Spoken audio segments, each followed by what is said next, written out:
Mafia ఎంత భారీగా జరుగుతుందంటే రెండో నెల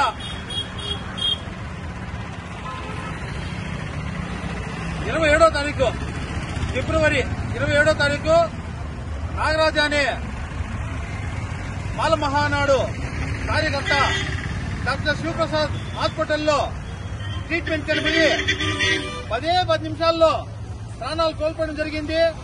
వాళ్ళ నిర్లక్ష్యంతో ఆ రోజు ప్రాణాలు వినడం జరిగింది. ఆ రోజే పేపర్కు రావడము, డిఎంహెచ్ గారికి కంప్లైంట్ ఇవ్వడం జరిగింది. ఇంతవరకు విచారణ జరగలేదు.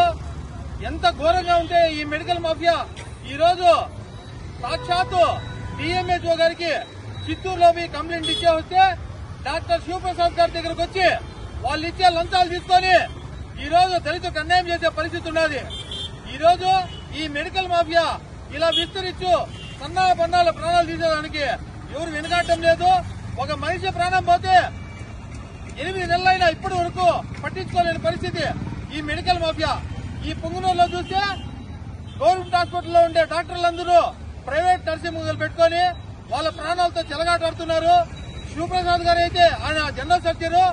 ఆయన ఈ రోజు హార్ట్ స్పెషలిస్ట్ లాగా పొంగునూరులో దాదాపు ఇప్పటి వరకు ఒక 40-50 మంది చనిపోయారు. ఇంతమంది చనిపోయినా అధికారులు ఎటువంటి చర్యలు తీసుకోలేదు. ఈ రోజు శివప్రసాద్ మీద ఎంక్వైరీ చేసి అతని మీద హాస్పిటల్ రద్దు చేసి అతని మీద చట్టపరంగా చర్యలు తీసుకొని ఆ బాధ్యత నష్టపరిహారం చెల్లించాలని కోరుకుంటున్నాము. ఈ రోజు మన ప్రాంతంలో అయితే మెరుగైన వైద్యం అందక, సరైన డాక్టర్లు లేక పేదలు విలువలాడుతున్నాము. దీనికి కారణం ఏమంటే బాధ్యతారహితంగా ఇటువంటి డాక్టర్లు పనిచేయడం అని మేము తెలియజేస్తున్నాము.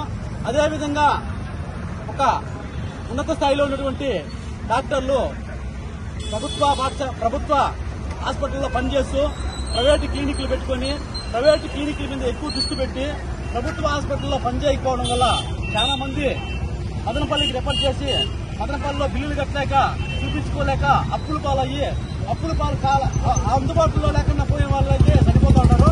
దీనికంతా కానీ డాక్టర్లు నేర్చుకోమని తెలియజేస్తున్నాము.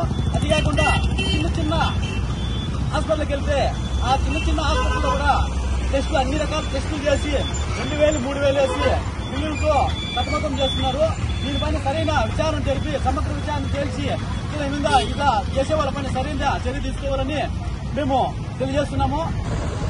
ఫిబ్రవరి నెల 27లో ఒక మాల దళిత నాయకుడు అకస్మాత్తుగా ప్రైవేట్ హాస్పిటల్లో చనిపోతే దాని విచారణ నిమిత్తమయ్యి 4 సార్లు డిఎంహెచ్ఓ కంప్లైంట్ చేసి ఇంతవరకు వాళ్ళు డెడ్లక్స్ వెహికల్తో ఎంక్వైరీ చేసి విచారణ చేసింది. మా రాష్ట్ర నాయకుడు దాసరి సోనరాజు గారు కూడా వచ్చి సంబంధిత అధికారులకు డిఎంహెచ్ఓకి 2 సార్లు కూడా ఫోన్ చేసి ఎందుకమ్మా మీరు దళితులు ఈ విధంగా చనిపోతే మీరు ఎంక్వైరీ చేయరాదు అని చెప్పారంటే మాకు ఒక టీం ఉంది సార్, మేము టీం ప్రకారం పోయి మేము ఎంక్వైరీ చేసి మీకు రిపోర్ట్ ఇస్తామని చెప్పి అన్నారు. కానీ ఇంతవరకు 10 నెలలు అయితే ఇంతవరకు ఆమె వచ్చి ఎంక్వైరీ చేసింది ఏమీ లేదు. ఎప్పుడు పోతే ఏదైనా నా హెల్త్ ప్రాబ్లం అని చెప్తున్నారు. కాబట్టి ఈరోజు ఎస్సీ దళిత నాయకుడు ఓ మాలమాన అధ్యక్షుడు చనిపోతే కూడా స్పందించని ఇలాంటి అధికారులు మొన్న ఈ మధ్య ఒక బేకరీలో ఒక కేకరీలో ఒక పురుగులు ఉందని చెప్పిన నేపథ్యంలో అధికారులు ఉటావుటిని వచ్చి ఎందుకు దీంట్లో పురుగులు ఉన్నాయని చెప్పి ఎంక్వైరీ చేసి రిపోర్ట్ ఇచ్చిన సందర్భాలు ఉన్నాయి. మనుషులు చనిపోతే మాత్రమే వచ్చి ఎంక్వైరీ చేసే సందర్భాలు లేవని చెప్పి ఈ సందర్భంగా తెలియజేసుకుంటున్నాము.